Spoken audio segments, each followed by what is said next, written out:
Wala talaga. Yung kasama ko dito, aso, pusa. Kasi, yung mga tao nandito, may work, nasa school. Ano ba? Kasi, ilan lang kasi kami dito? Apat. Apat lang kami. Kaya, lagi ako mag-isa. Sanay naman ako eh. May mga work. May mga, kaya nga sabi ko, di ba, ako yung bunso, kaya ako yung palaging mag-isa. Kasi ako na lang yung walang work, kaya ako na lang yung nag-aaral. Kaputid. Ganito kasi yun. Ano, ano ba?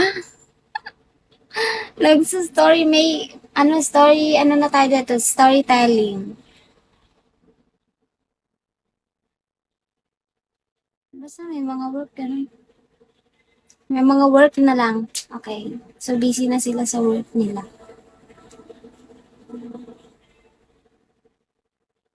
Oo, ako yung naiwan. Pero ako din, ano, meron din akong ano, sideline, ganun. Kapag meron din akong trabaho, kapag Friday, kaya ako, kapag Friday and Saturday, ako naman yung may trabaho. Sila, pahinga sila. Diba?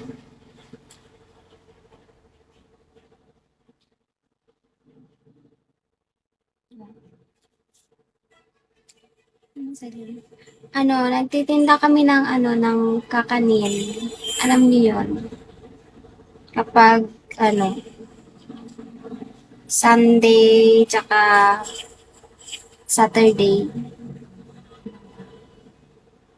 Ang tumako, sino nagawa nun? Yung mga kakilala namin, kinukuha lang namin sa kanila, tapos binibenta namin, tapos ibalik yung kanilang kapital na, ay, ang tumal na yun. Kaya nga, ewan. Hindi pa tayo swerte ngayon, Kuya Jason. Di ba? Meron din naman ganun. Tinatabal ako, inaantok ako. Pagkatapos nito, matulog muna ako kasi 27%. Oh, kaya matutulog muna ako pagkatapos nito. Mababa oras lang ako. Kasi baka next week, busy ako. Kasi merong, ano, merong nag-aya sa akin ano daw, magpadagat. Before mag-klase, before magpasukan, banding muna. Anong course? Ano, BS Office Administration.